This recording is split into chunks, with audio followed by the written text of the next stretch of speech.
안녕하세요. 개념도 없고 손버릇도 더러운 신우 때문에 지금 남편하고 대판 싸우고 이혼까지 생각 중인 30대 여성입니다. 사람이 살면서 실수 한 번쯤은 할 수 있다고 생각해요. 저도 그렇고요. 하지만 정말 중요한 건 스스로 반성하고 용서를 구하는 태도가 아닐까요? 그런데 저희 신우는 끝까지 남 탓하기에만 급급하고 자기 잘못은 곧 죽어도 인정하려고 하질 않네요. 그래서 이번에 제대로 참교육 좀 시켜주려니까 남편이 그래도 지핏줄이라고 아주 난리를 쳐요. 어린애도 아닌데 말로 잘 타이르면 되는 거 아니냐면서요. 어휴 도무지 말이 통해야 말이죠. 아무튼 너무 답답해서 여기다 한번 속풀이 좀 하고 가려고 왔네요. 남편하고는 대학 동기의 소개로 만났어요. 저는 공대를 나왔는데 이렇게 얘기하면 사람들이 제가 연애를 꽤나 해봤을 거라고 생각하더라고요. 아무래도 주변 친구들이 다 남자들이다 보니 그렇게들 오해하는 것 같아요. 그런데 사실은 오히려 그렇다 보니 연애할 기회가 많이 없었죠. 별의별 꼴을 보다 보니 이성으로 안 느껴졌다고 할까요? 아무튼 그래서 대학교 다닐 땐 연애 딱 한 번 해보고 사회생활하면서는 연애를 해본 적이 없어요. 워낙 일 욕심이 많기도 했고 제가 종사하는 분야가 또 남자들이 많다 보니 그 사이에서 살아남으려고 치열하게 살았거든요. 그러다 28에서야 동기 중 한 명이 도무지 못 봐주겠다며 소개팅을 주선해 주었는데 그게 바로 지금의 남편이에요. 책 읽기를 좋아하고 집에서 혼자 시간 보내기를 좋아하는 남편은 저와는 달리 성격이 세심하고 조금은 예민한 사람입니다. 정도 많고요. 그래서 솔직히 첫 만남엔 저랑은 잘 맞지 않겠다 싶었거든요. 그런데 이게 웬걸요. 두 번, 세 번 만남이 거듭될수록 제가 갖고 있지 않은 남편의 장점들이 눈에 들어왔고 또 그게 좋아 보이대요. 나중에 듣자 하니 남편도 저와 마찬가지로 제 털털하고 무던한 성격이 좋았다나요. 아무튼 그래서 저희는 얼마 지나지 않아 연인 사이가 되었고 2년여의 연애 끝에 결혼까지 하게 되었죠. 결혼 당시 친정에서 1억, 시댁에서 1억을 지원받았는데 결론부터 이야기하자면 그 돈은 쓰지를 않았어요. 2억 가지고 구할 수 있는 집이 마땅찮아서 대출을 받아야 되는 상황이었는데 시댁에서 대출을 왜 받냐면서 저기 어디 언덕배기에 있는 집들은 1억 가지고도 너끈하다며 눈을 낮추라는 둥. 요새 젊은 애들은 고생을 안 하려고 한다는 둥 엄청나게 반대를 하셨거든요. 게다가 주신 1억을 가지고 이게 나중에 증여세가 어쩌고 하시면서 그걸로도 엄청나게 잔소리를 하셨고요. 그러자 보다 못한 친정어머니가 원래 가지고 계시던 아파트를 저에게 주시겠다 하셨습니다. 어차피 재개발 기다리면서 전세를 놓고 있던 아파트인데 재개발 들어가면 아파트 값은 더 오를 거고 그리고 이후에 증여해주면 그것도 그것대로 골치가 아프다면서 그냥 지금 받아가라 하신 거죠. 그리고 제 입장에서야 막말로 요새 30대 둘이 돈 벌어서 서울에 있는 아파트 사기가 어디 쉬운 일인가요? 그저 감사한 마음으로 받겠다 했습니다. 그리고 당연히 친정어머니가 처음에 주셨던 1억은 돌려드렸어요. 남편이 시댁에서 받아온 1억 중 일부로는 아파트 리모델링을 진행했고요.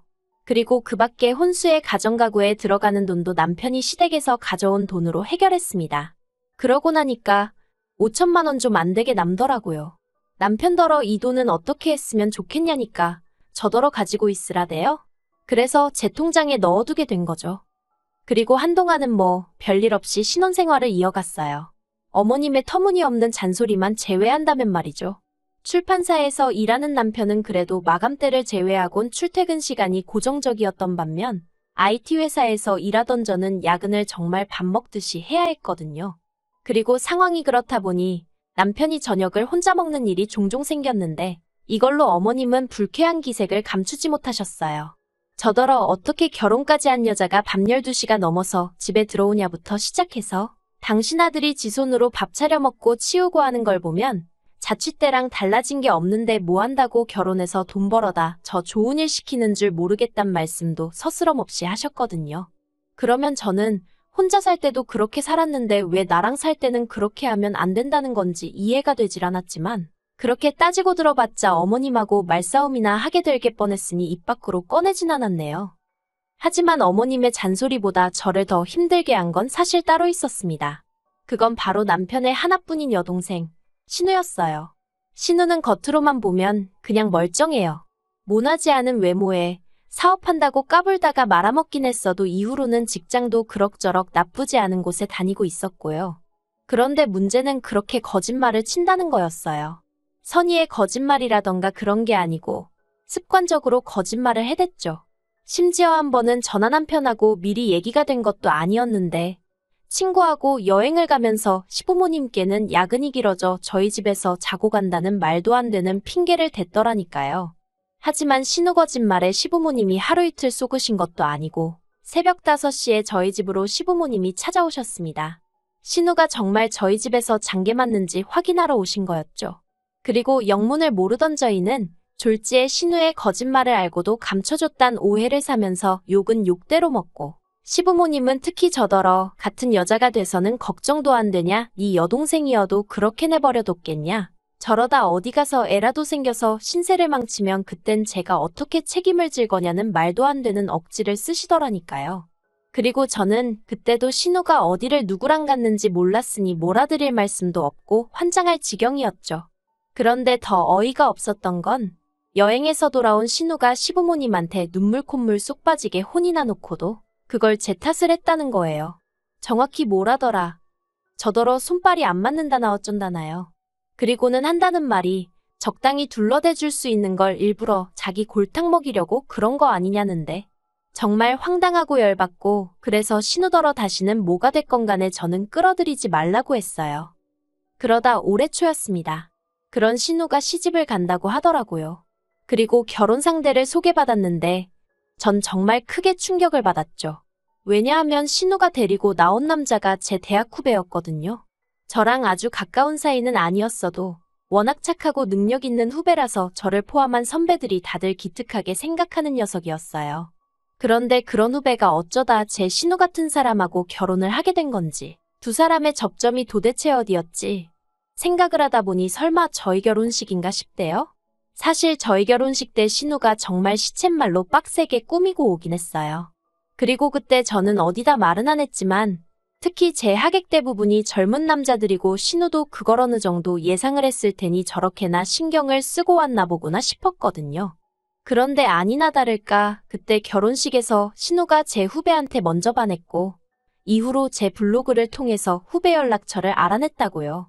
그리고는 또다시 저를 팔아서 연락을 하고 그리고 이런 과정을 제가 전혀 알지 못했던 이유는 그 블로그는 제가 한참을 사용하지 않고 있기도 했고 신우가 제 후배더러 제가 워낙에 엄해서 자기가 연애하는 걸 알면 크게 나무랄 거라고 그러니 비밀로 하자고 했다나 어쩐다나요.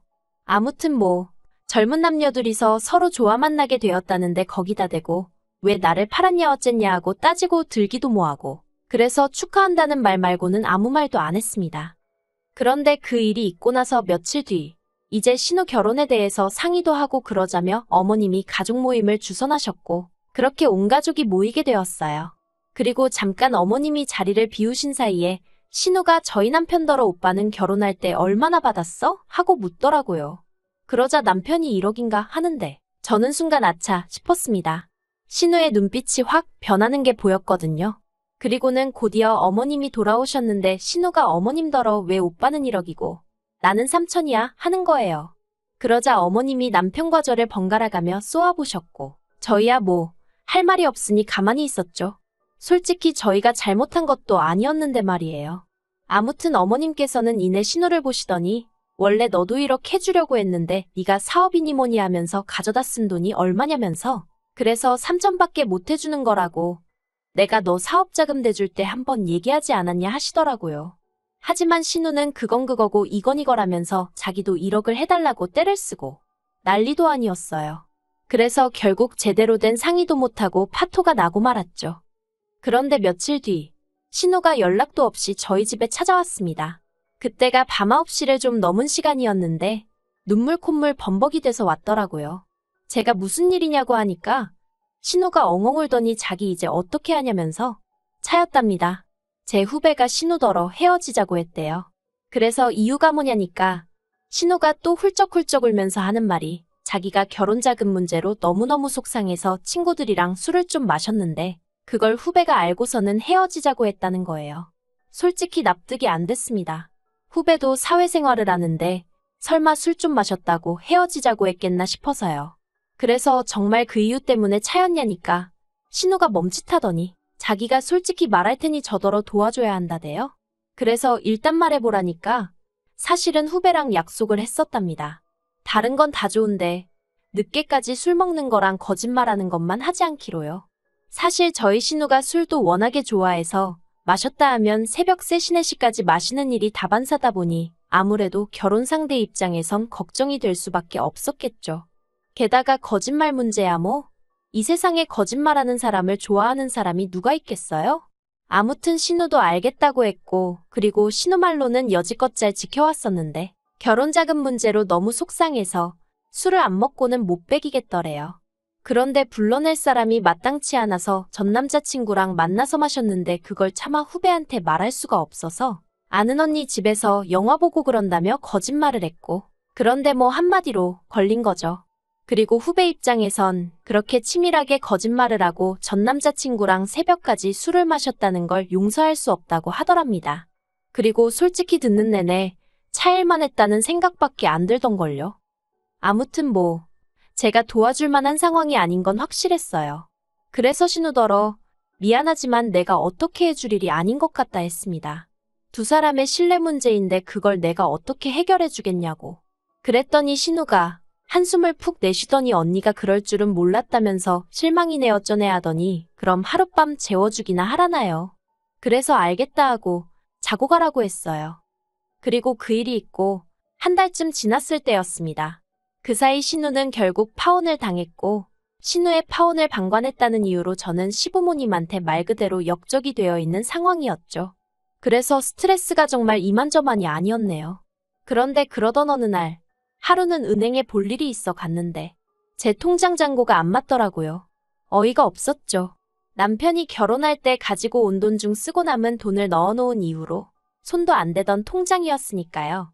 이게 무슨 일인가 놀라서 통장 정리를 해보니 지난 한 달 동안 편의점부터 시작해서 명품관까지 체크카드로 자그만치 630만 원이 결제되어 있었습니다. 그래서 은행 직원한테 이게 다 뭔지 모르겠다.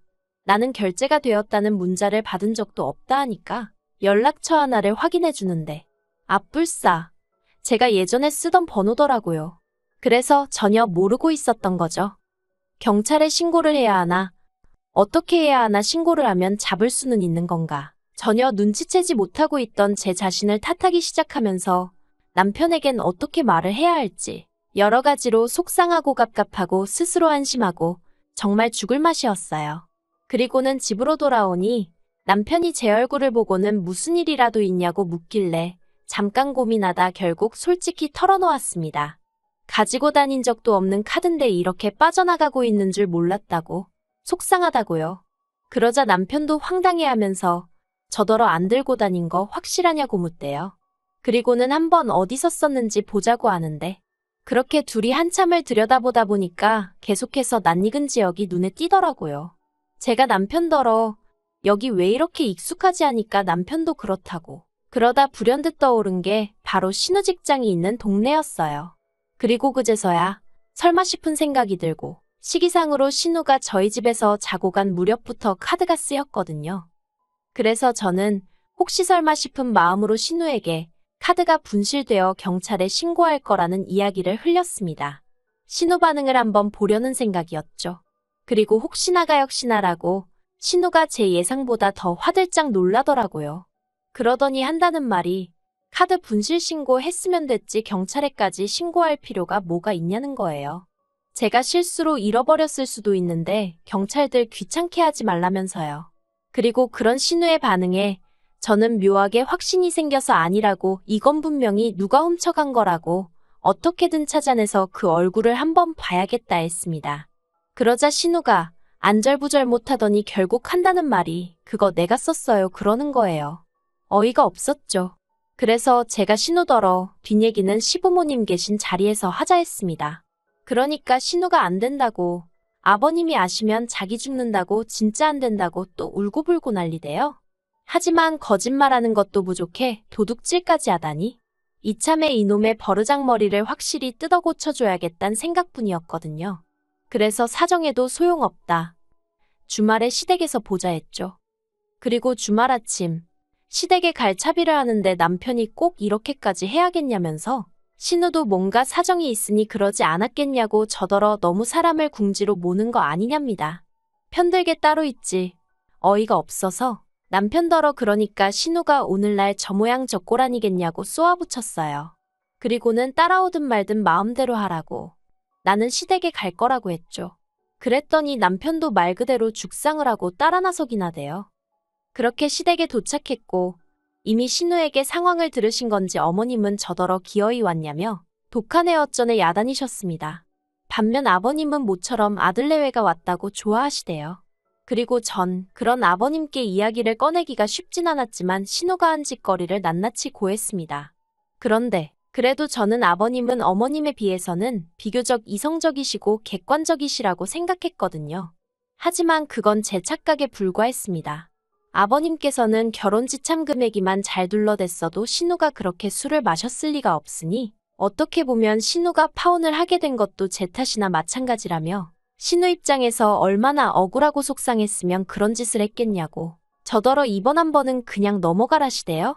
그리고 그 돈 630은 신우가 입은 피해에 비하면 턱없이 적은 돈이니까 아까워하지도 말라면서요. 어이가 없었죠. 그리고 그제서야 이 집 구석 그 누구도 멀쩡한 인간이 없다는 생각이 들면서 대화는 말이 통하는 사람들하고 하는 거지 싶은 거예요. 그래서 아버님더러 잘 알겠다고 말씀드리고는 그럼 뭐 방법이 없지 않냐고 법대로 하겠다 했습니다. 절도죄로 경찰서에 신고하고 신우랑 법적으로 시시비비 한번 가려보겠다고요. 그리고 정말 신우가 파혼을 당한 게 저 때문이라 생각하시면 고소하시라 했습니다. 한번 세상 상식이 누구 편을 드는지 따져보자고 했죠. 그리고 저는 한 입으로 두 말하는 사람이 아니거든요. 시댁에서 나오기가 무섭게 경찰서로 향해 신우를 신고했습니다. 절도죄든 사기죄든 합의는 없을 거니 무조건 잡아달라고 했어요. 그리고 신우에게 마지막 남은 가족의 정을 빌어 신고했으니까 변호사를 구하든 뭐라든 알아서 잘 대비하라고 문자 하나 보내줬습니다. 제가 베풀 수 있는 마지막 잡이었죠. 그러자 신우가 또 전화를 해대고 문자로 살려달라는 둥 자기가 어떻게 돼도 좋냐는 둥 헛소리를 보내놓대요. 개뿔 신경 하나도 안 쓰이거든요.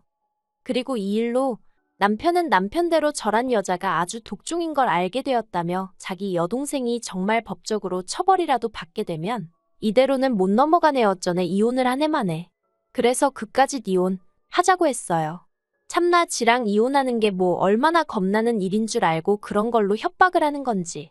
정말 웃기는 집구석인 거 맞죠?